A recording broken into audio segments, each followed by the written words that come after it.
The Lummi Island Heritage Trust has a mission, and it's to conserve open space and forest land and farms on the island. And one of the other things that we really hope happens is that we really encourage people to be good stewards of the land. And part of that is learning about the wildlife and the plants that live on the island. So thank you so much for coming to learn about hummingbirds today. And if you like these kinds of programs, the Trust really relies on donations from supporters to do work like this, to get these programs out to people. So there is a donation box right there, over there. If you feel so moved, if you're attending via Zoom, you can go to liht.org and click on donate. And that's a way to help support this kind of work. And, you know, when I think about the mission and I think about hummingbirds in particular, it's a little bit different. A lot of times with nature preserves, we're kind of thinking about animals who you might always see at the preserve, but hummingbirds are different. They come to us. They come into our yards. They come into our gardens. We have this very close relationship with them. I was thinking about it earlier today. It almost feels like our relationship with hummingbirds is somewhere between they're our neighbors, but they also in some ways feel like our roommates sometimes. You know, especially if you have a hummingbird feeder that you that you take care of, or if you plant flowers that attract the hummingbirds. And so it's really, really special to be able to learn more about them today. And we have a great guide through this. Chris Brewer, she's a longtime birder. She's a former board member of North Cascades Audubon. She's led numerous bird walks and bird talks with adults and with kids. And without further ado, I will hand it over to Chris Brewer. Please give her a warm welcome. Thank you.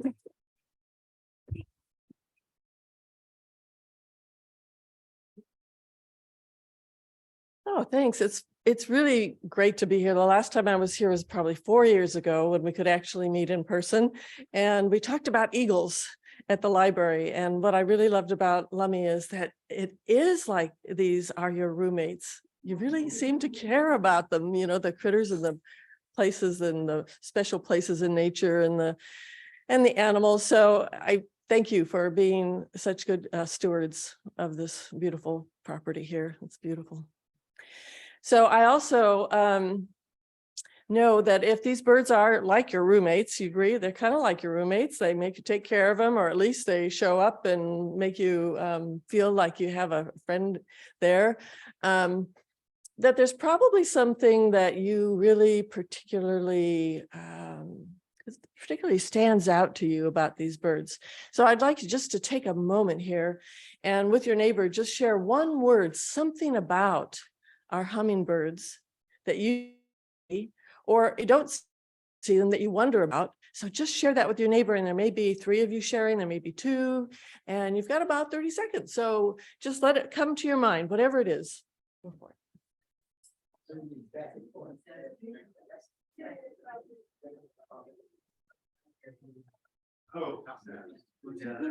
You have a word? Curious. Uh-huh. Good.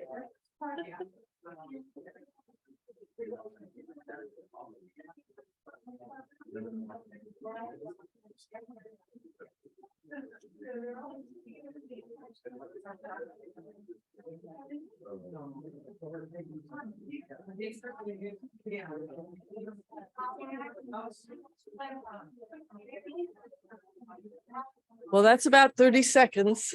So anybody want to share one of the words that might describe something you're curious about with a hummingbird? Anybody just shout it out? What was that? Oh, assertive. Yes, we do have some very assertive hummingbirds. Any other words? Magical. Don't they seem that way? Yeah, what's your word?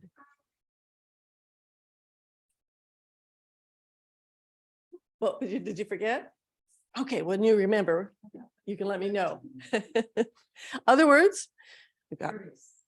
What was that? Curious. They are curious, aren't they? That was your word too. You mean because sometimes they like want to come up and check you out or check out something else?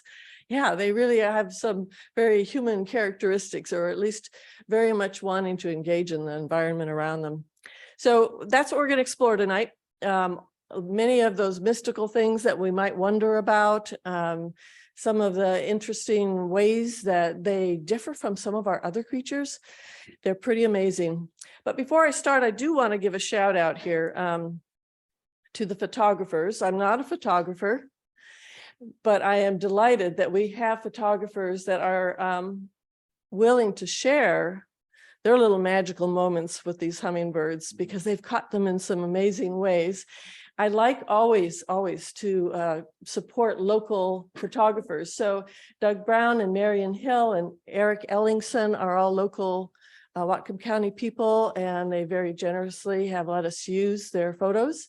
We also have photos from the National Audubon our photo archives. So some of those are also, of course, they're wonderful, but they're from various places.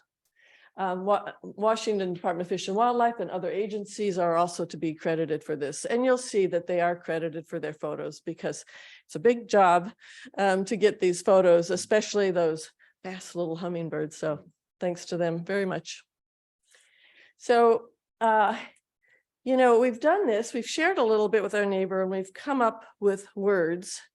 And our words just are, they're inadequate really to describe these birds, but the way that we name them kind of tells part of the story. So we call them hummingbirds because they hum, right? Anything that can beat its wings 80 times per second has got to make some sound, right?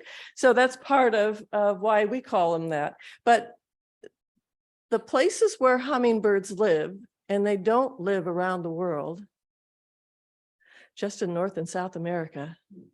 So we're lucky to be around them. But there are many different cultures that live in those countries, and here's some of the words they use.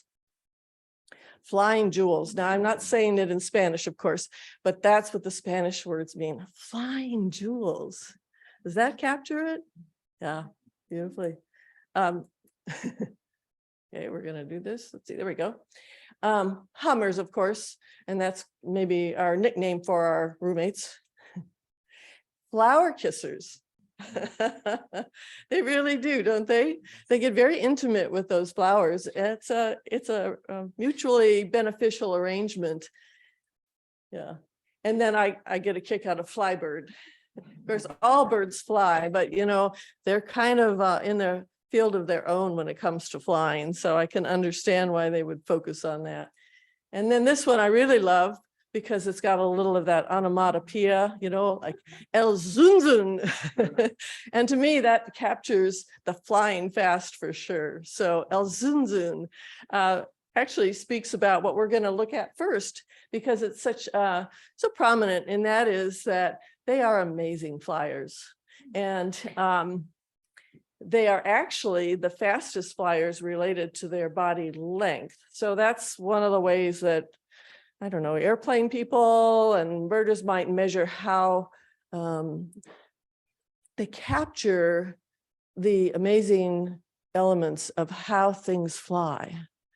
So interestingly enough, an anise can fly 385 body lengths per second. That's fast, you know.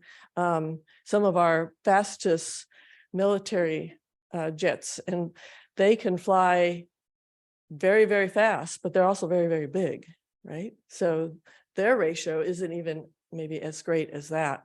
It's interesting. And then we have the prairie falcon, which of course takes the cake on how fast it flies, but even though it can fly, well, 200 miles per hour plus if it's doing one of those stoop dives on prey, which is, you know, really mostly a lot about gravity and going straight down, and just flying without going on a stoop dive, they go 70 miles per hour, but that's still only 200 body lengths per second. So these little birds have some amazing skills, and they also have some amazing equipment. So we're going to find out a little bit more about that. First of all, I just want to talk a little bit about how fast they can fly. Well, they could compete with some highway driving, not really the freeway, but highway driving, 60 miles per hour, is really what they would do in a stoop dive. And they do that, right? You might have seen them do that. Yeah. I say, you don't want to get in their way during one of those. But it is a flash of bird flying by with a purpose. So it's either, it can be a territorial, protective type of flight, right? It's a mad chase one after the other. They might actually get going that fast when they're chasing away someone for some reason. But they also will do it, of course, to attract the ladies. So it's call it dive bombing for love. And it's in the blink of an eye. Because basically the dive that they do when they're trying to show off a little bit for a female that might be their potential mate, it takes them about 300 milliseconds to complete that. And that's about the amount of time it takes us to blink. So here's the pattern, of course. How many of you have seen this or they've dive bombed you? Anybody get dive bombed? Yeah. You notice they don't hit you. They're smart enough to do that, but they do let you know maybe you're not in the right place, right? Has anybody seen one of these dive bombing, diving for love, hummingbirds, and actually watched the female response? Yeah, it's kind of interesting. I've only had that experience once. And this male was doing all kinds of, can you see me now? And it was very interesting because he had other tactics too. But let's take a look at this. There's been some research, of course, on their little flight downward, and it's coming out of Berkeley and Colorado and probably other places. So they actually did some photography. So these shots of this Anna's doing this dive bombing are about 1/10 of a second apart. Yeah. So it often starts with the males, of course, flying up. They may go 100 feet in the air, and they're really masterminds at strategy because their goal is to dive bomb down, and when they get to just the right spot where that female is sitting, if they're doing this for the female, they've figured out where she is because they want to reach this bottom point right here and have that tail sound snap and come up and turn so that the iridescent gorget flashes at them. Wow, what an explosion of sensory experience. I mean, if I were a female, I'd say, that takes the cake. You got it. So it's about an average. It takes them 7 or 8 seconds to go up and then 2 seconds down. And when they reach this point, you get both the sound and the flash of light, and likely they'll just go up and do it again. Yeah. So, yeah. Now, they don't all necessarily do just that. So I have seen them come up and they'll, angle themselves in the sunlight so that, you can see all the iridescent colors, and they'll go close to the female and back. And here's an example of what's called a shuttle display. This is one being done by a rufous hummingbird. So we're going to go in here and let's see, play it from here. Not a lot of sound to this, but here we go. So this is the shuttle. And I think that's just about as tough, don't you? I don't know what speed this little bird is going at, but I do know it's doing its very best to really, get attention. Yeah. All right, so here's our Anna's hummingbird. And this bird could go, and all the other hummingbirds as well, sort of its day-to-day flight might go up to about 30 miles per hour. And that might be what they're doing when they whisk by you and you're in the garden, you know, what was that? Or they might zip towards you and then stop suddenly and check you out. You've done that. So that's the 30 miles per hour. It's kind of a general speed when they're not showing off. And then there's the hover speed, which is actually 0, right? So hummingbirds are the only bird that actually has a hovering capability. So you know that we do have other birds that do what we call wind hovering. So you've seen the hawks, you know, like this kestrel here, and or kingfishers, and how you see them hanging in the air. They're just hanging in the air, and you know they're looking in the down below for food, right? Or maybe they're just having fun, or maybe both. But that type of hovering is very different. It's not about moving your wings at 80 beats per second so that you can go 60 miles an hour or that you can stop or whatever.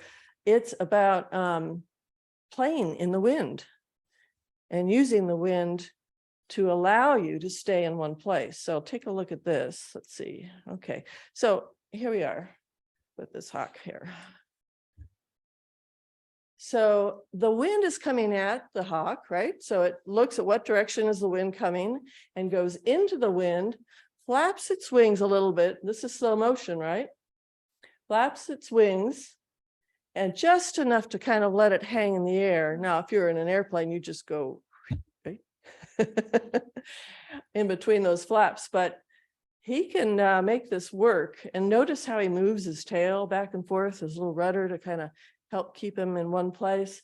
And he's looking over there, probably got his eye on some mouse or shrew or other little bird, maybe checking it out to see if it's something that he can actually do a dive bomb for. Nope.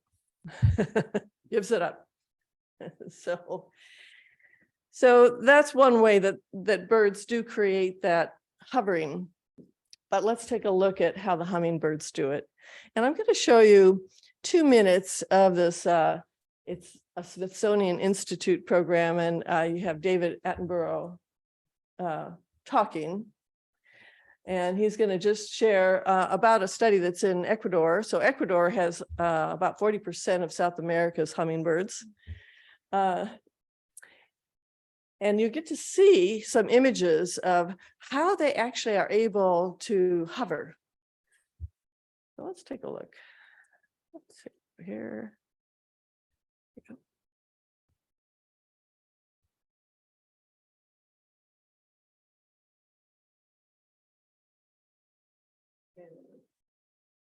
Not getting sound, but we're going to try here. This Doug Altshuler is working to analyze exactly how they do so. Hummingbirds are remarkable animals. They have extreme adaptations in physiology and anatomy, and they also have a very unique behavior. They can hover. And the approach that we've taken is to study how those physiological and anatomical adaptations determine their hovering ability. Using high-speed cameras, he records the mechanics of their flight in minute detail.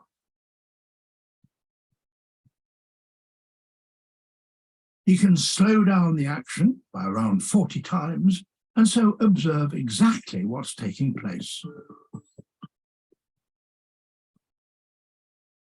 Most birds flap their wings up and down, but hummingbirds flap theirs more like insects.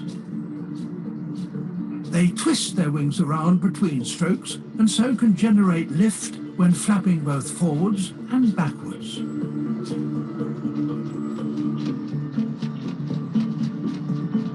Doing this at high speed puts a huge strain on their wings. So to withstand it, the wings have a special structure.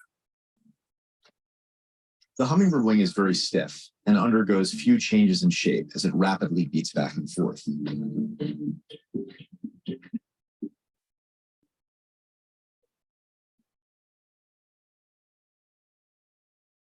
They owe this stiffness to a modification of the bones. The arm bones have shrunk, but the bones of the hand have elongated and support most of the wing surface. Twisting this wing at the shoulder and at the wrist produces the hummingbird's distinctive wing beat.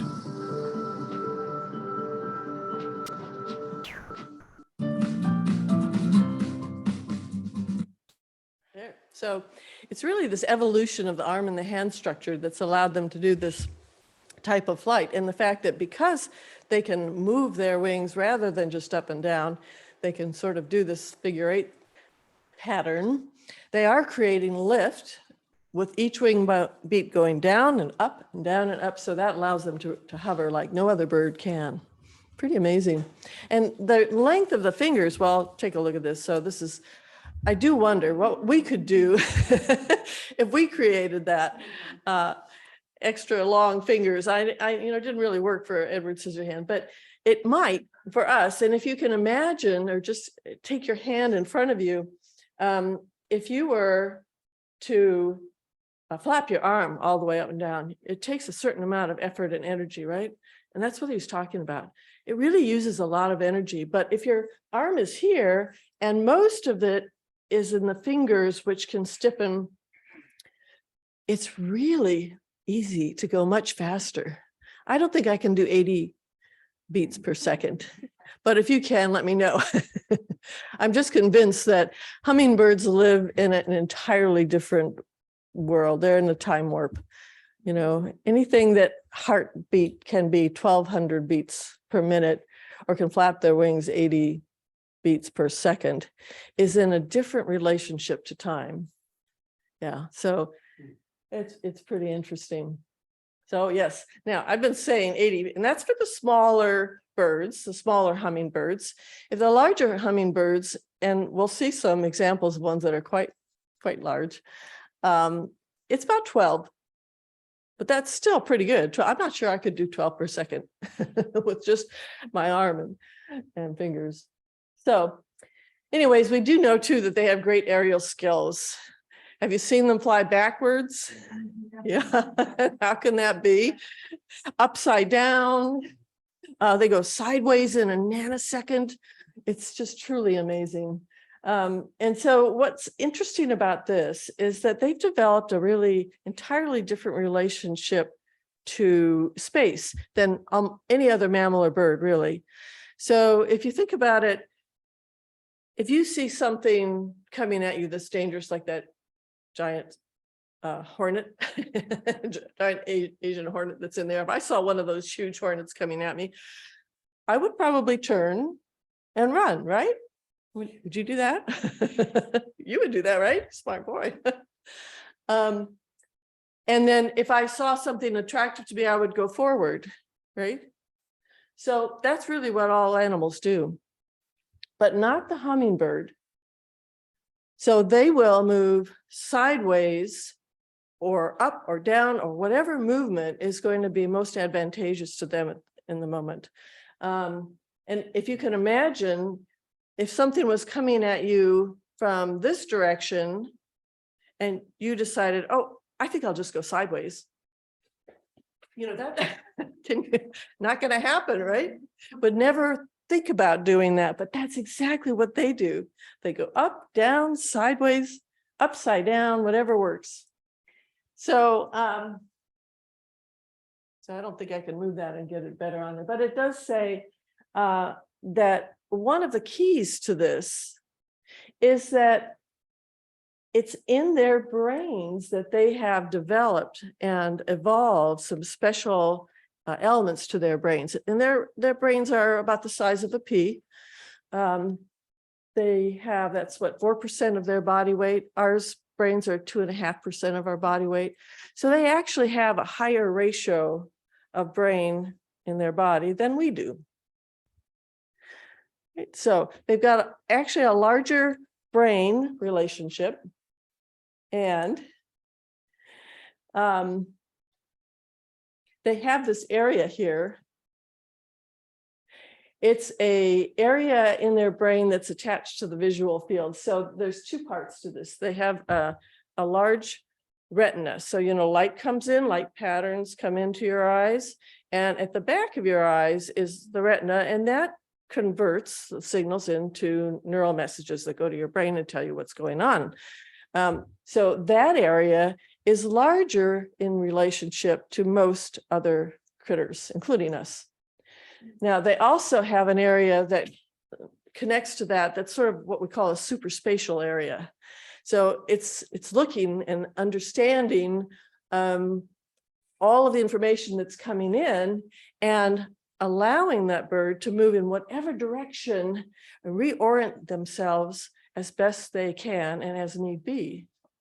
So that allows that fast movement to be a response to whatever it is that they're actually seeing. So they can respond so quickly. And it's this area here called the pretectal nucleus lentiformis mesocephalic area, which in Latin means I'm watching you, right? And they do that. Did you notice how carefully they pay attention to where you are and what you're doing? And they actually get to know us, right? I mean, you sense that, but it's true. They recognize different human beings. They know the ones that forget to bring their feeder out until it's 10 o'clock. And they may fly up to your window and, flap their wings 80 times a second and say, what? You see me? Yeah. So they also use this to other advantages. They recognize flowers. They know when those flowers have nectar and how long it takes that flower to refill with nectar after they drain it. So incredible memories. Okay, so let's take a look at some of these. So first of all, not a surprise that their name means little birds, right? So, but they range from very little, like this bee hummingbird. Yeah, so the bee hummingbird, 2.5 inches long, the smallest living bird, and it lives in Cuba. On the other side of the spectrum is the giant hummingbird, which is actually about 9 inches long. So it's sometimes mistaken for a sparrow, or because of the way it can fly, for a swallow, the patterns that it can make. You see it, you could see it if you went into the Andean mountains. Yeah. So notice that even though they're this big, that even those don't weigh an ounce. Yeah, hollow bones, and they can't weigh much if they're really going to fly, right? So birds have hollow bones. They have, feathers that are light. So yeah, so there's 350 or so hummingbirds in this world. About 300 live in Central and South America. And of those, there's about, 132, I've seen other figures, but it's about 40% of the birds in South America live in Ecuador. Anybody been to Ecuador? Oh, did you see hummingbirds? It was a long time ago. Oh, wonderful. Yeah, it's on my bucket list. Yeah, a lot of them. They have so many. And you've been there too. Yeah. Did you, I'm sure you saw lots of cool birds, but yes, absolutely. Okay, well, other side of that, just so we get a sense of, our bird populations and the challenges they face, just like us, about 51 of those 350 are somewhat endangered to some extent, threatened or endangered. So, it's a changing world for all of us. But the interesting thing about hummingbirds, and besides their size, being little or extra big, is that they're so very colorful, and their colors vary a lot, especially those iridescent feathers. So here's 2 examples.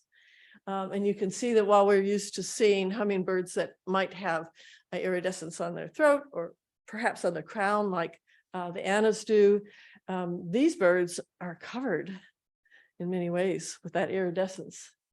And then there's the tails. Tails are cool. So some of these have tails. This one is 8 inches long. Makes you wonder how that works. That work for you? This one is 6 inches long. And then they have other cool adaptations like crests. So little fun things that can pop up sometimes or go back down. Some do it all. So I really love this one. It's got these cool feathers on top and a really long tail. And then there's this one, which really does it all. It's got feathers to the side and feathers on the top and little iridescence under the armpits or wing pits. It's got the tail. Yeah. So when you have 350 of any species, there's a lot of variation, right? Pretty cool. Now, coming back closer to home, there's about 25 hummingbirds that frequent the continental US and Canada.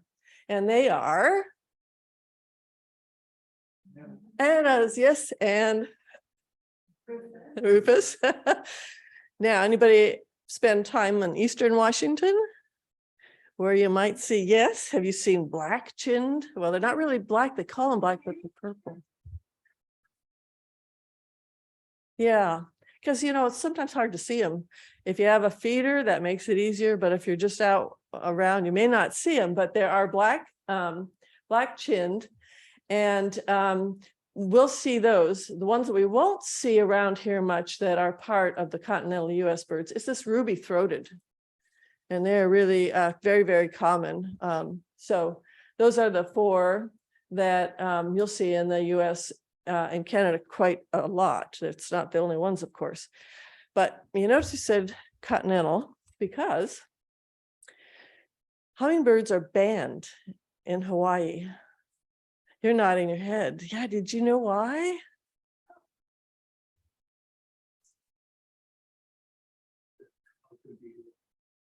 Well, that's one thing that Hawaii has been very careful about. They kind of learned their lesson with the snakes and the mongoose and all of that they brought in and created lots of trouble. So they did learn their lesson about that.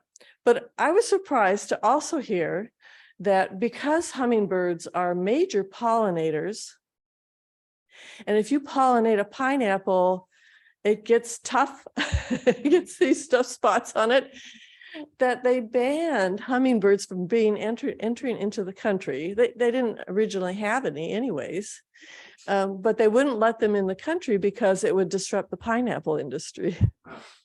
So, but at least they're thinking about it, thinking ahead. So a few venture just across the border. So some of the ones that, do come to us as well, of course, migrate. And they all, like many humans, like to spend time in the warm weather. Although I will say that they are amazing in the wide variety of habitats they can adapt to. So you find them in dry desert areas. You find them here in our moist woodland areas, the cooler weathers. You find them at sea level, obviously here, and 14,000 feet in the Andean mountains. So, they can adapt to many different scenarios. So this is one that ventures across the border, the costas, and you can see here kind of comes from down here, Mexico area, and even further south, and just kind of dips into New Mexico and Arizona to breed. We'll hear more about that later because that's kind of interesting. Here's another one that comes across the border, and maybe some of you know it as the magnificent hummingbird. They're all magnificent in my mind. But Arizona, southwest Arizona, you might see it at Madera Canyon. Yeah.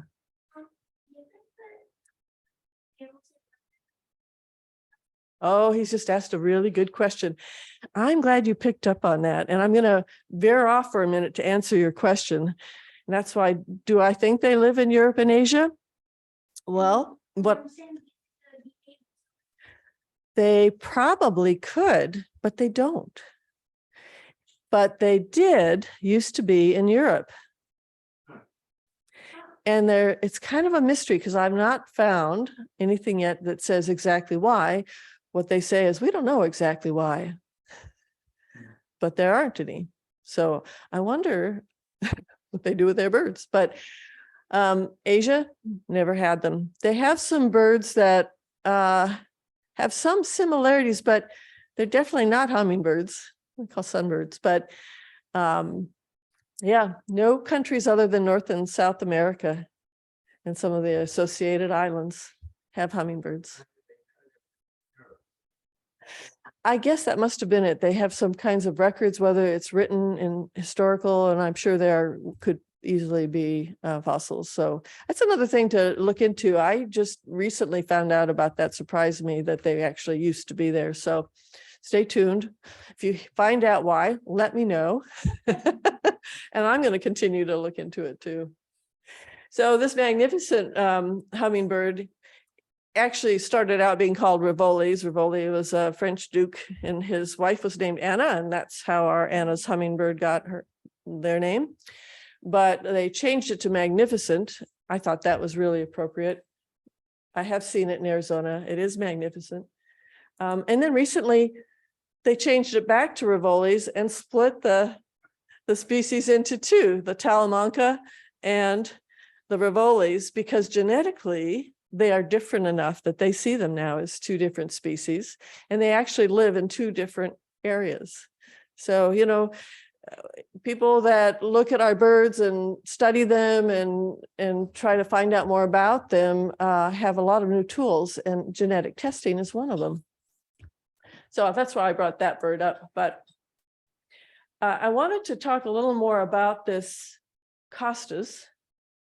So you can see in this map, so this map was recently taken off of one of our bird sites, major bird sites, and you'll see about the same thing in any bird site. This blue here is their non-breeding area. The purple is year-round. The orange is where they breed. Now, this is a map from eBird. How many of you have worked with eBird at all? eBird is a citizen scientist database that's global. So if you see birds, you can submit a data record that at this location, and so you pick the location up off a map, and you say, I saw all of these birds, right? So now with that, with there being, you know, millions of people around the world that are submitting data to eBird, it's helped us establish a way to assist birds in conservation, to know where they're moving, and to notice changes. So the way eBird works is that this purple are sightings, and the darker the purple, the more sightings there've been. So you can see here, this goes barely up by California and then into a little bit of New Mexico and Arizona, maybe a little further north than that. This is about the same. So the dark purple is where they spend the non-breeding time period. So they spend winters down there. And then here's that part where they come up and maybe live year round up there as well, and then do some breeding up in this area. But look at this. This little bird is now being seen up all along the coast into Canada, up in Southeast Alaska. There's even scattered locations here, and then even a little in the Midwest.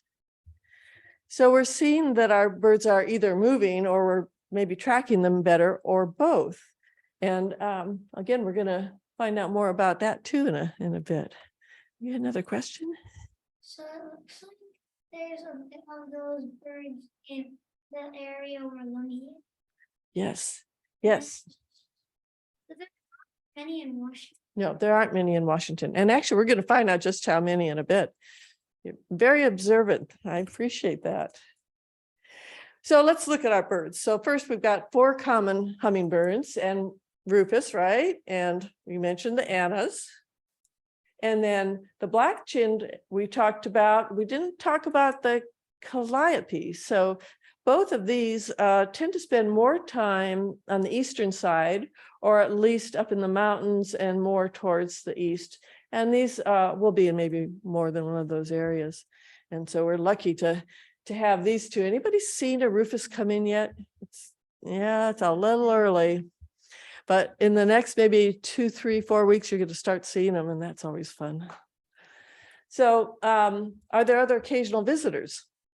Well, there are. So some of these other birds are coming into our area. The Washington Ornithological Society puts out a list of birds that come to Washington, right? There's about 510 birds that come to Washington. And they get reports about birds that you don't normally see here. And then if they get enough of them, they get enough reports, and the reports include information in the form of a photograph. That's, that kind of says it, because we can misread a bird, right? We can say we think it's this bird and it's really not. But if you have a photo, you can take a look at it and really check it out. So sometimes they get photos, or they'll get a sound recording, and that really clarifies that these birds are indeed coming here. So of all of these, there's 2 that are being considered to be a Washington bird, that they're in sort of review. So they're reviewing all of these accounts and saying, gosh, they really do come up here. I don't think the word's out yet on those 2, but it may be that we begin to see more broad-tailed encostas, because people have been seeing them. Yeah, so kind of interesting. Would be fun to see a new hummingbird too, wouldn't it? Yeah, come into our area. But let's go through the ones we have just kind of quickly. The black-chinned, there's a female and the male. They're just a little bit bigger than our rufous, and they still don't weigh an ounce. And one of the things about these is they like to sit at the very top of trees and kind of survey the landscape. I can relate to that. And when they're hovering, they actually kind of pump their tail. So not many of the hummingbirds do that. And if you saw one with this purple iridescence pumping their tails, you know maybe that it was a black-chinned. Here's where they tend to be, or at least where we think they are. They would be in the Southwest US in March, and then up around this area on the eastern side around May, and then they leave in September and go back south. So here's the black-chinned in Washington. Now notice that not many here. Here's Whatcom County. Hardly any. Like this would be not very many observations. In fact, they only had 1 observation, which makes me wonder why there's 3 of these, but and that was in mid-July. So they're really not coming into our area, or at least yet. The calliope is a very small Washington bird. It's just a little bit bigger than that little bee hummingbird. So think bush tit, and then think half a bush tit. And that's what you've got. Now, so here's a comparison of this calliope and a rufous. So I thought rufous were pretty small, but it's really a lot smaller. Here's where they are. So they may sometimes be seen, especially they like kind of the mountain, cooler mountain areas for breeding. So it's possible that if you kind of came up into above the foothills and up a little bit in the mountains, you might see one. They do like those coniferous forests, and they do breed and nest in the mountains. There's about 4 million of them. So here's where you would see them. And notice, this is really interesting too. There's quite a few that are coming up into the east, and a lot are coming along the Gulf. So that's been common for other hummingbirds too. And they're not quite sure why. Is it just that they're exploring, or is it climate change? Is it that they're being forced out, or that there's problems in the areas they've normally been, so they have to look around? I don't have the answers to that yet. But there again, you can see this is really where they breed. So the red areas. So it's really right on the edge of Whatcom County. Yeah. Okay, so yeah, calliope in Washington, calliope in Whatcom. You can see that we've had a few more calliopes in our areas, 16 observations, including 1 photo. So here it is, Anacortes, Cedar Woolley, some in Bellingham, little in Oak Harbor. Keep your eyes open for half a bush tit. Okay, Rufous hummingbird. So you guys see those fair amount here? Yeah, yeah. When you were talking about aggressive hummingbirds, have you noticed the Rufous seem to be a little bit that way? They come and they chase my Annas away. They do that for you? Yeah, it's like, oh no, I'm here. Time for you to leave. Okay, so they're almost, it's around 3 inches. Yeah. A female and the male. And here's where they spend their winters, they migrate up, and then they do breeding up in our area. Yeah. They do breed further north than any other hummingbird. And they have the longest migration route of any hummingbird. They may go 4,000 miles one way just to get from Mexico all the way up to Alaska, which is 78.5 million body lengths. Now notice this is new here again along the Gulf Coast. So they're also exploring that area. I mean, in some ways it saves them having to go so far south to spend the winter, and they can survive in that area. So they're on the move a little bit. Oh, here's a little fun fact. Furthest migrating bird is the Arctic tern, and it travels 11,000 miles one way. But that's only 51.5 million body lengths. So this little hummingbird travels an awfully long ways just to come up and see us. One of the things they do before they leave, and this is true of a lot of birds, is that they eat and eat and eat and eat. They fatten up so that by the time that they are ready to leave, 1/3 to 35 to 40% of their body weight may be fat that's going to help them keep going. That's a lot of wing flaps. So here's the Rufous sightings year round. This is off of eBird. So the maps that you see sometimes in the birding sites aren't as up to date. And so you can see that not only is it along the Gulf Coast, but it's actually coming around in the east quite a bit. Yeah, there might be a reason for that. They call it a wanderer. It says that it wanders more than any other hummingbird. Yeah. Now, there might be another reason, and that is that of the hummingbirds that we have in Washington State, the Rufous hummingbird is the one that has the most decline in population. 62% decline. It's actually listed in there's what they call a red list, so it monitors how our mammals and birds are doing. And they have different categories everywhere from not very much of a concern to extinct.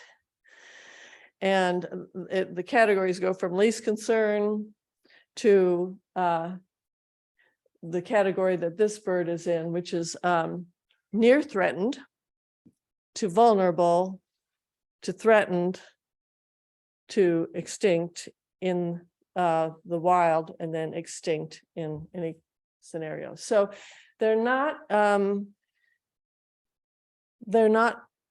threatened yet, but they're getting closer, and they have an estimate of, well, they're estimating that if it continues as it is and we can't find a way to help them keep their numbers up, that in another 34 years, there could be another 50% decline in their population.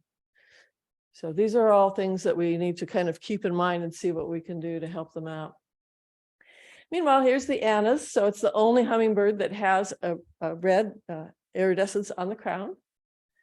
It's our most common one. It's actually almost 4 inches, so they are bigger. You know, it's one way to tell the Rufous from the Annas is that they're a little bigger. And here's its area that it lives. So it, again, migrates up, or some of them stay all year long, and they didn't used to do that. Really just started in the 60s and 70s. They started to move up north. And what was happening was people began to plant plants that they liked. They planted them in the gardens that they hadn't been doing before. And that allowed these birds to say, well, there's food here. I guess I'll just go a little further north. Now we've got them, right? And they stick kind of to our coast, but they are found in other areas. Now, how do they survive all winter? Well, all hummingbirds, you know, have this ability, torpor, right? They kind of go into a little bit of a hibernation state. Their body slows down. Their heart rate goes way down. They can reduce their heart rate by 95%. And it's what keeps them alive here. Their body temperature goes way down on these cold nights. So I hope that they're finding good places to do that, because this was my experience that I had this wire that was attached to a gutter area.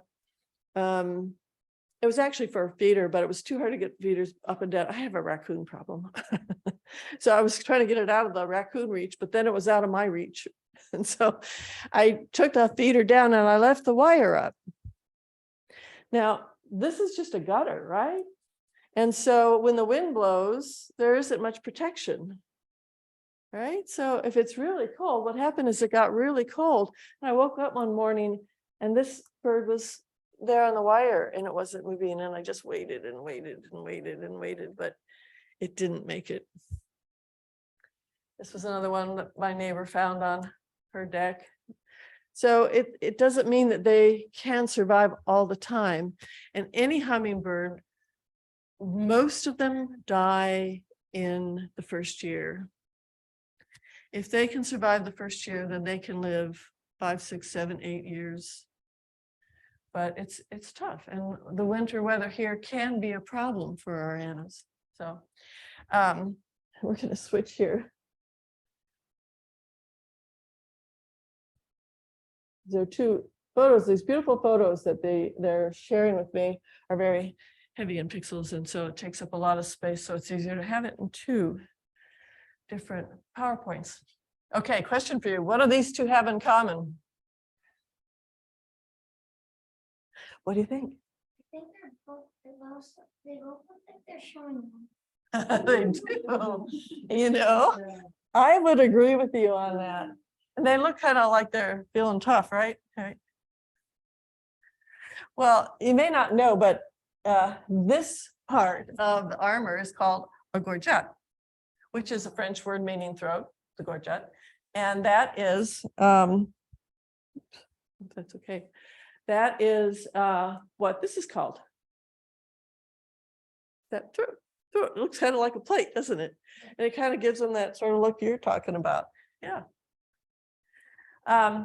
So here's our Washington gorgets. The calliope, the black chin is actually purple when you get it in the right light. Of course, we know the rufous is red, and so is the annas, along with the crown. Pretty cool. Now, sometimes the immatures and the females will also have a little bit there. Yeah, so this is an immature rufous, and this is a black chin. And I don't know what they're talking about, but they seem to be engaged. So what makes it iridescent? Iridescence is interesting. So this is melanin, which is it's actually a pigment associated with black, but it doesn't always act as a pigment.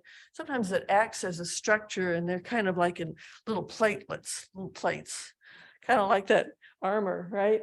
And so the microstructure encases little air bubbles. And you know how that can create kind of a prism effect. So it's actually breaking the white light into multiple colors, and the color changes depending on the angle of the light. So it's kind of like having a little prism, you know, a bunch of little prisms in your feathers.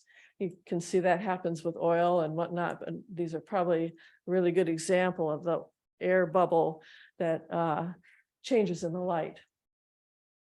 So usually having this iridescence suffices to kind of catch the female's attention. You know, look at me, this is pretty cool, because females don't have, they might have a little spot, but nothing like that. But here's what happens when the female's watching and they know it. So those little feathers actually pop right out, and I guess that would get your attention, right? This is a great photo. They caught it at just the right instant, didn't they? Pretty amazing. Okay, so we've got the female's attention, right? And so nesting starts. The males have nothing to do with nesting or caring for the young.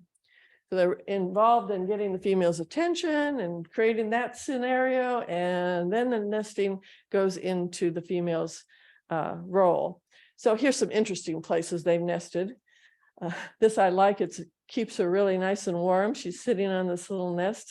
I don't know if they turn that light on, but it worked for her. Here's one in a pine cone. It tells you how small they are. Have you ever had them nest in some unusual place in your yard? I mean, do you ever get to see them? I hardly ever see them, but I have seen a little bit of them. They're so tiny. Here's some examples. This is an Anna's nest with a quarter. Really tiny, 1 inch tall and 1.5 inches wide. Here's two quite old for their space. Anna's, and they're sitting here in this little, just kind of tucked in there. Now, what they do with that is they gather animal hair and spider webs, and spider webs are great because they're elastic. So when these guys come and they get a little bit bigger, it allows it to stretch a little bit, up to a point. These guys really need to leave home, but it does allow it to stretch. And then they cover that with feathers, with leaves, with fluff, and then they sort of, decorate, but really camouflage it with lichens and moss so that it sort of just blends into the bowl there. So here's the calliope, and she made her nest to kind of disguise it as a knob. So this type of tree has lots of these little, places where branches have come off, and this could kind of pass for that if you weren't looking too closely. Clever, but by necessity. So here they are feeding, the mother's feeding the young. This is the black chin nest, and it's very different because they actually use cocoon fibers, plant down. Of course, they use the spider webs, but it's really kind of a different material. And here's the problem, though, with those spider webs, is that you've probably walked into a spider web, right? And you break it. It seems like it breaks pretty easily, but if you don't even weigh an ounce, you may not be able to get back out of that. So it's amazing that they can still manage to snitch some of the web and not all get caught in the webs. So what I want to show you right now is this really interesting series of photos that local photographer Doug Brown took. And it takes nest from its construction early on all the way to the fledging of the young. And it's really very interesting. So it starts, it starts here. This is one of his photos. It's not the one that we'll track with, but he's just commenting here that the nest can take 5 to 7 days for an Anna's or any hummingbird to build. The one that we're going to look at is a Rufus. But so it takes a week or so to build. So here's Mama Rufus, and notice what she's got on her beak. Little fluff. She's got it on her tail, so she's been busy building a nest, and kind of getting it all on her. Males should arrive at the end of February, early March, and the females arrive about 2 weeks later. And then shortly after that, they'll begin building nests, and the nest time period goes from March to July. They could have more than one brood. So this is first nest, because when Doug first saw this is how it was built. This little Rufus built it. You can see the lichens and the moss and there's spider webs underneath it. And it's just right on a branch of a cedar tree, right? It's kind of sitting there. But what happened was he came back later and it was abandoned, and there was an egg in it, an unhatched egg. So that was in 2018. And if you notice, it was April 24th, 2018. So that nest didn't do anything, but he happened to go by it the next year, April 24th, same day. And here's the old nest. Oops, wait, we didn't get, here's the old nest. Oh. She'd built another nest on top of it. And he took that photo April 24th, 2019. So now the incubation could take 15 to 17 days. So she's sitting on the nest, probably eggs in there. And then this was 15 days after that first picture. And here you can just barely see their beaks, right? They're born featherless. They get their first pin feathers, the stronger feathers, in 1 week, and they double their size in 3 days, and then in 5 days, and then in 8 days. So they have to go very quickly. Yeah. Measure the size of a newborn baby, a newborn bee hummingbird. Oh, good point. He's coming, and can you imagine how the size of a bee hummingbird's nest would be? It's the size of a nickel. Yeah, great. Okay, so here's the next one, and the mama's feeding the chick, right? So they're hungry, obviously. Feeding to fledging is another 15, maybe 19 days. This was taken 24 days from the first photo. So they're busy getting fed and asking for the food. And then it's a good thing that there's some spider web in there, because look how big they're getting.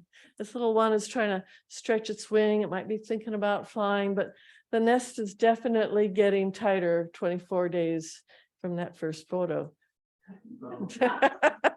Now, this is not the photo from those birds, but I had to put it in there. Doug Brown did take this, and I thought, it's time to leave the nest, guys. It's just too great. What a great photo. But back to our nest that we're tracking, and here it is. So one is already left. This is May 19th.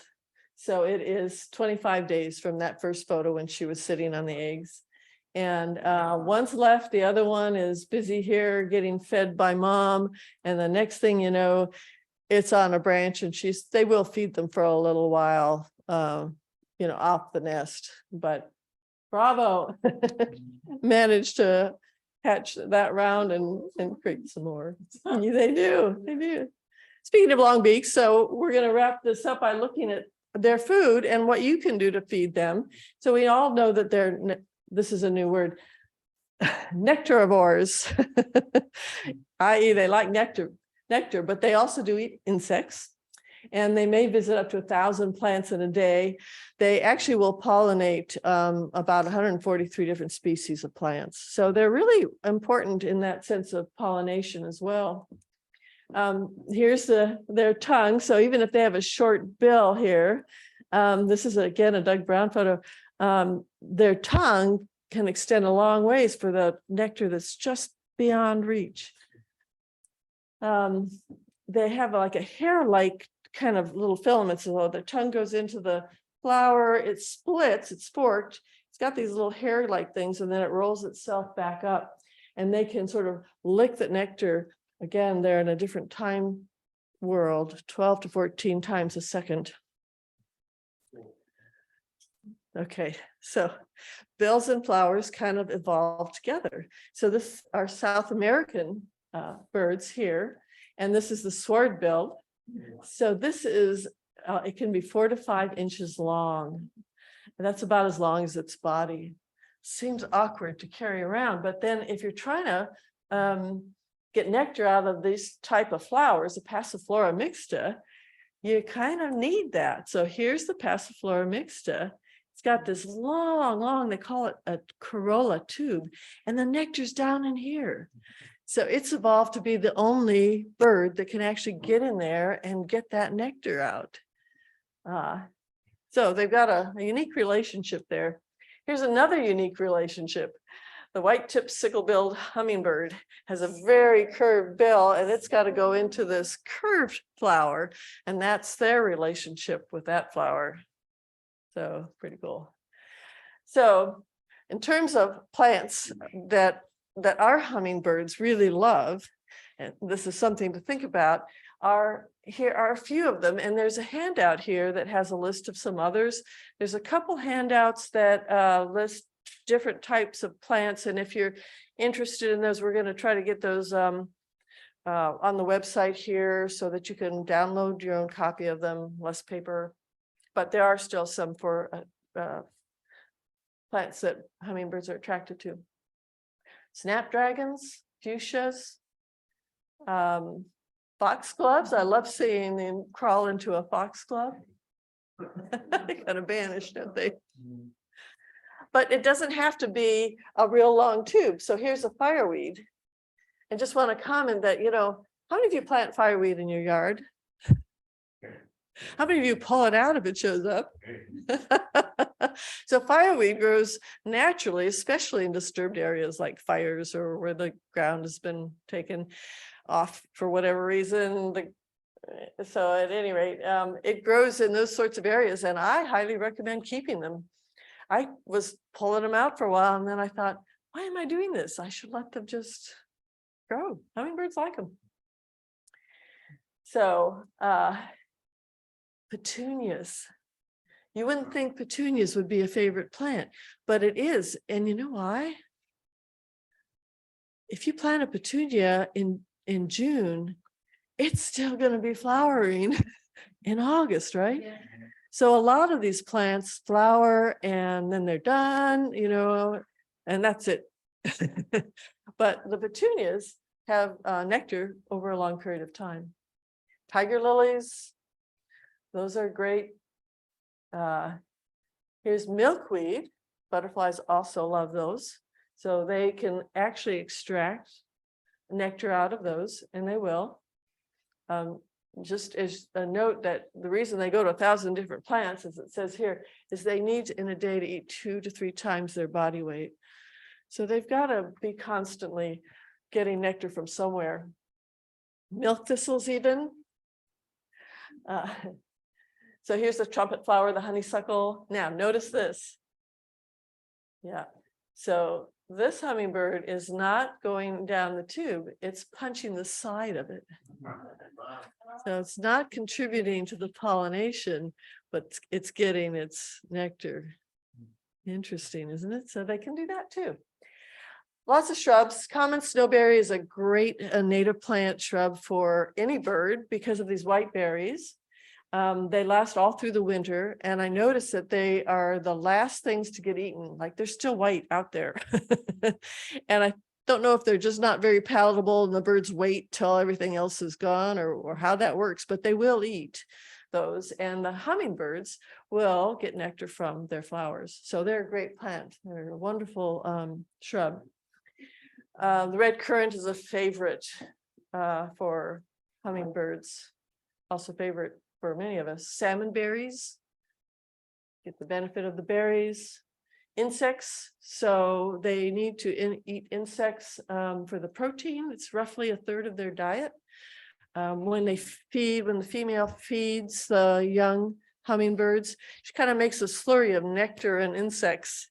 And that way their little ones are getting high energy foods and also protein. Now, I always thought that it was bees doing this on the apples till I saw this photo again, Doug Brown. But so it's actually sucking the juices out of the apples. So they'll go for a lot of different things. And especially, in the winter, it's important to have some kinds of plants that they can eat.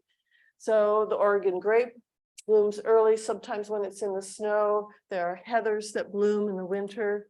Hellebores are wonderful because they are, again, some of the hellebores will bloom in the winter. They follow the sapsuckers around sometimes because the sapsuckers make little holes and then the sap kind of fills out, and they'll come along and either drink the sap or eat the insects if they get stuck in them. So I've actually watched hummingbirds follow sapsuckers. So here they are.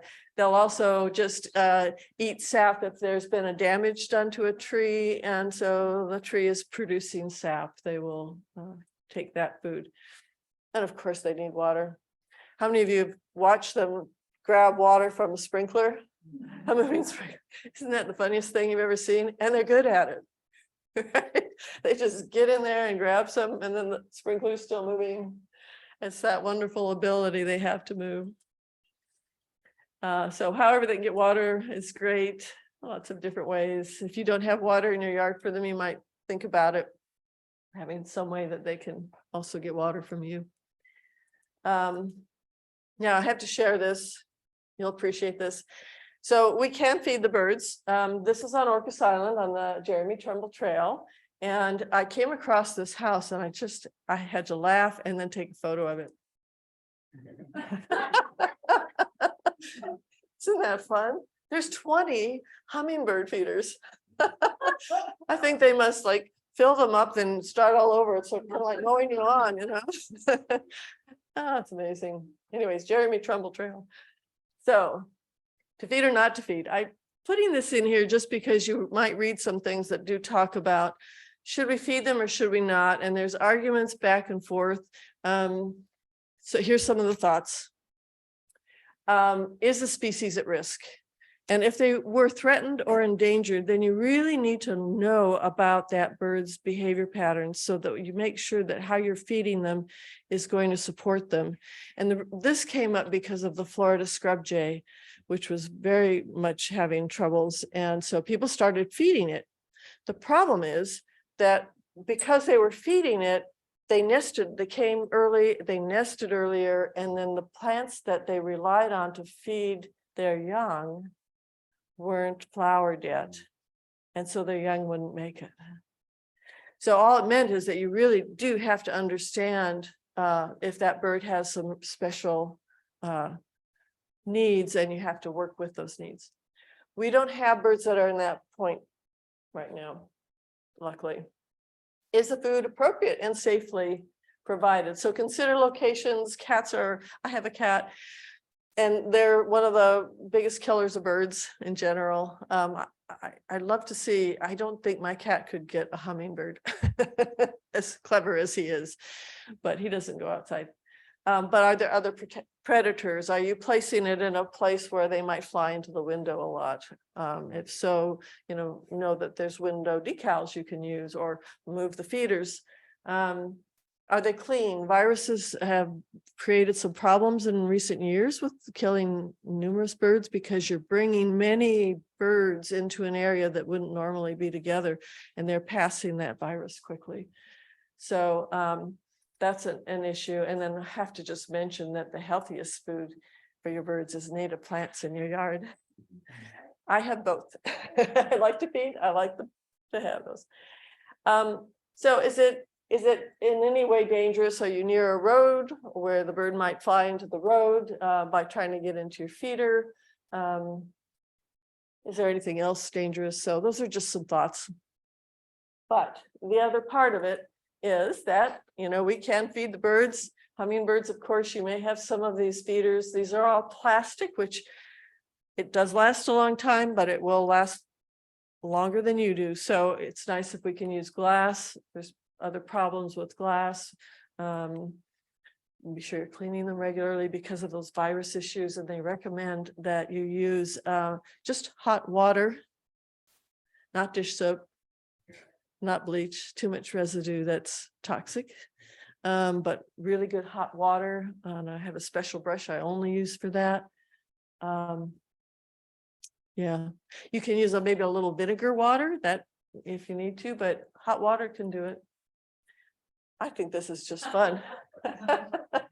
You can make hummingbird feeders out of nearly anything, including your old alcohol bottles. And then there's these little handheld ones that you can hold. And I've made these with children. You make the wire parts for them first, and then they can put it all together. And then you've got your very own that sticks to the window. It's very fun. Yeah. So these does anybody have one of these? Because I don't have one, but I saw them for sale and I thought they were interesting.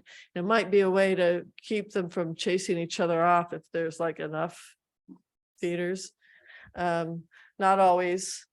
They just sometimes don't want to share. So the best solution is 4-to-1 water and white sugar, not honey and not agave or brown sugar or stevia. Those all have things in them that the birds can't really, it's not helpful to them. So if it's cold like this, I sometimes do a 3-to-1 mixture. And it doesn't freeze quite as often either. So lots of ways to keep them warm. They're not, these can be a little pricey, but I get a kick out of this one. You just took their Christmas lights and balled them up, or maybe that's the way they were and they couldn't get them separated. So they became heat for the hummingbird feeder. My neighbor makes them out of tin cans, probably not tin anymore, and with a light slipped into it, strapped up. You can make your own. So, and you might even find, this was another interesting photo, that they help each other out. I don't know. Usually I see them chasing each other away, but you never know. So thank you. And remember, your hummers will be watching you.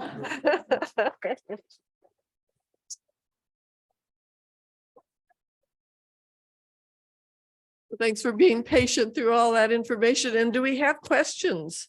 Yes. You mentioned cats as a predator. Are there any other natural predators that help sort of?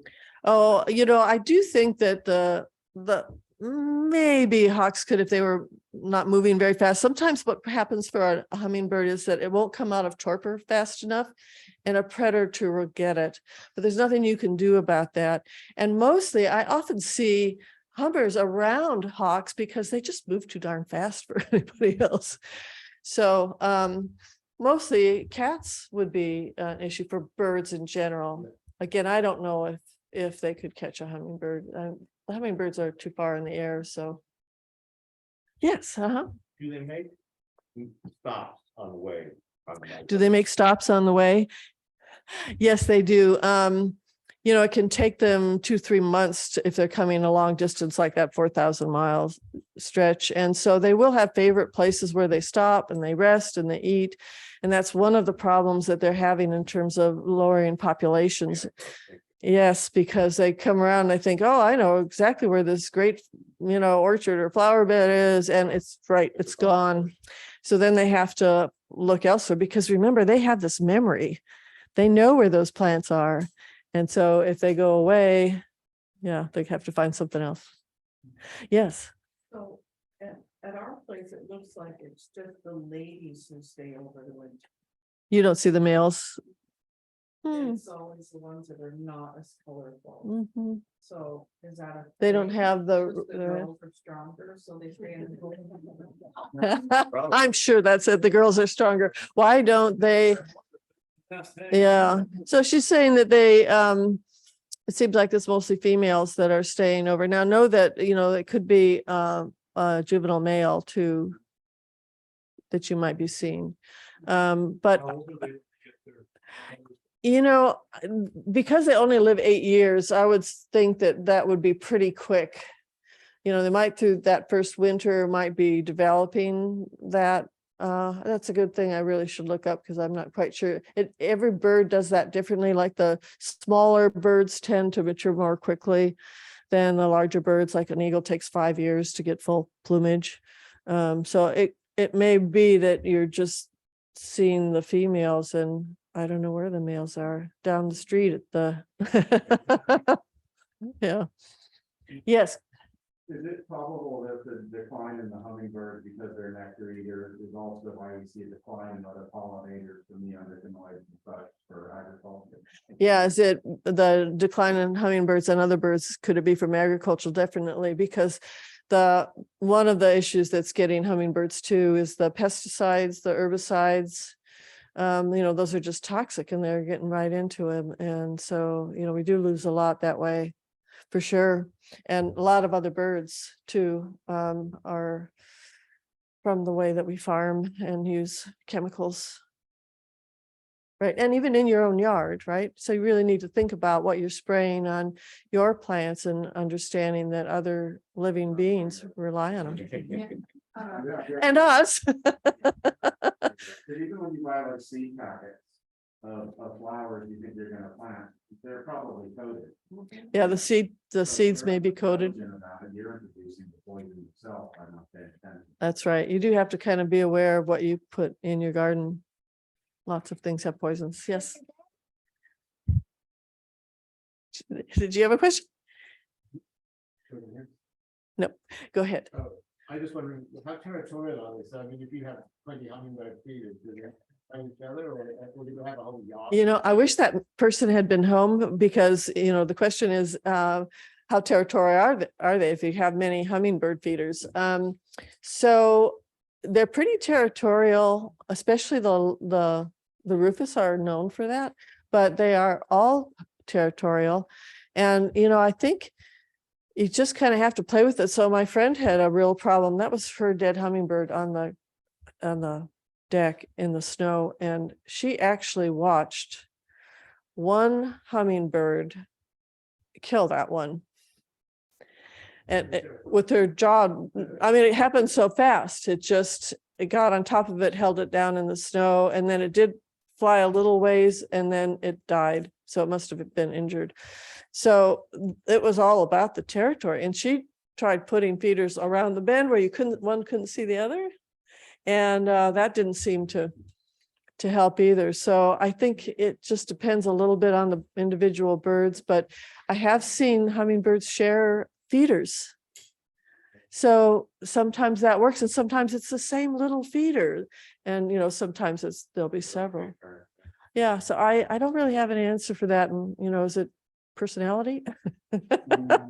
Bad childhood? I don't know. Not quite sure. Yes, questions? I might come over to the mic for a second. Yes. So we do have some questions from Zoom. One of them is, why is white sugar best when it's bleached for feeders? That is a good question. I really don't know, because my impression from what I'm reading is that it has less elements in it. And they definitely do say white sugar only, not brown sugar. And I think brown sugar has either some natural component or molasses put into it. And the molasses would not be good. So I can understand that. Stevia is an artificial sugar, so I can understand that as well. The bleach, so it would be maybe best not to have bleached sugar, but I don't know about the chemical composition of. It's not bleached with chlorine. Yeah, so maybe that would be a good thing to look into, is to see if anything indicates on the package that it's been affected in any way. A process that removes the molasses stuff from the sugar.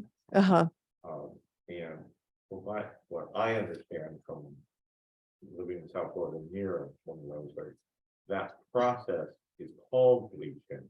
Oh, I see. It isn't bleach. Thank you. So the comment has been, for those of you on Zoom, that there is a process to remove the molasses from the sugar. And so it's called bleaching, but it doesn't actually use the compound that we know of as bleach. Yeah. Okay, that's a good answer. Thank you. Other questions? Nope. Well, there's some. Yes. I'm curious about yard cleanup, because I cleaned up some hedges and I disturbed a hummingbird yard. Oh, yeah. And I don't remember exactly what time of year it was, but I'm curious if there's a way to avoid that, or like what can you do to like not disturb their nesting? Well, that's a good point. You know, it depends on the time of year. And I guess, you know, like right now, they're going to start nesting in maybe 3 to 4 weeks. So I would be really careful then if you're taking anything out or whatnot, but maybe trying to do that work before that time period, or just being really aware of what you're taking out. Really hard. It is hard. You must have just the right area to have nests in it, because not everybody is lucky enough to have nests in their yard. Yeah. Yes. Question. Comment. In one of the photos, you showed a hummingbird nesting on a man-made structure. Right. Mm-hmm. How effective are those? I don't know the answer to that. The question is, how effective is it when birds nest in man-made structures like shoes or fake nests or flat platform? Yes, there was one nesting on a flat platform. You know, I hope that bird figures out that it might not be as effective as it would like, because it isn't very camouflaged and they are pretty vulnerable. Yeah. So chances, other birds would come and, you know, create some harassment. So most birds are pretty careful about building a nest where it won't really be seen. My guess is that it's not very effective, but I don't know about studies on that, Yes. We do have two questions from Zoom. Are feeders with metal fixtures that will of course rust, are those bad for hummingbirds? Are feeders with metal that have rust bad for hummingbirds? I think if it got into the solution, it might not be good, right? If it's on the outside of it somewhere where it's not going to affect the nectar, the sugar solution, it's probably, it'd be fine. But yeah, I would try not to get the rust in. And then I don't know. the second question, we've noticed hummers arrive when the Indian plum starts to bloom. Any other early plans to establish for them? Oh, any other early plants? Yeah, the Indian plum. So are there any early plants to help hummingbirds? Well, yeah, the hellebore, my hellebore are out and about now. That's always a good thing. And the heather that was mentioned, those are good early. But be aware that those species of flowers have blooming patterns at various different times. So if you're looking for an early one, make sure that it says this one will bloom in early spring. And they even have ones, of course, that will bloom in winter. So the winter ones would help the annas, right? Early spring would be helpful for those ones that arrive. You really would want to look for flowers that are going to be in that category. There's some insects around, and there's also, the sap and that kind of thing. And there's feeders. That's why the annas are still here too. Feeders. Yeah. Yes. What's your question? Which hummingbirds are the green ones? Lots of them have green, and the annas has quite a bit of green on it.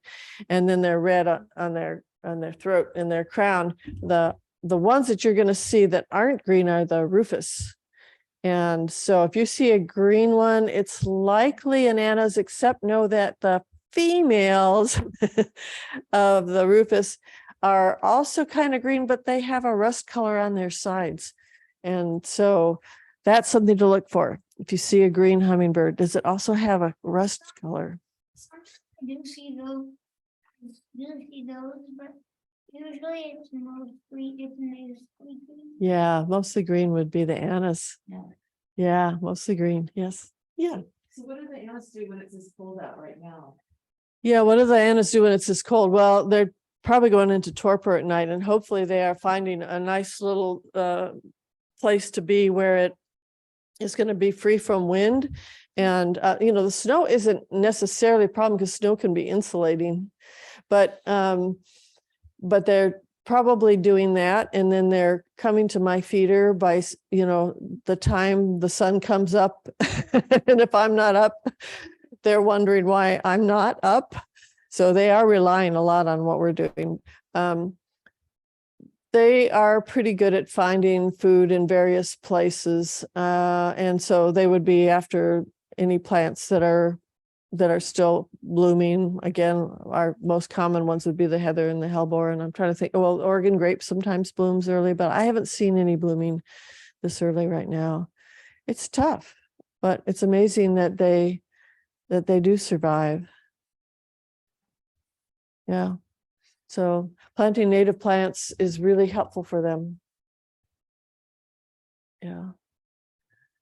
Yeah. Other questions? Well, thank you for coming and for being so interesting. Yeah. Yep.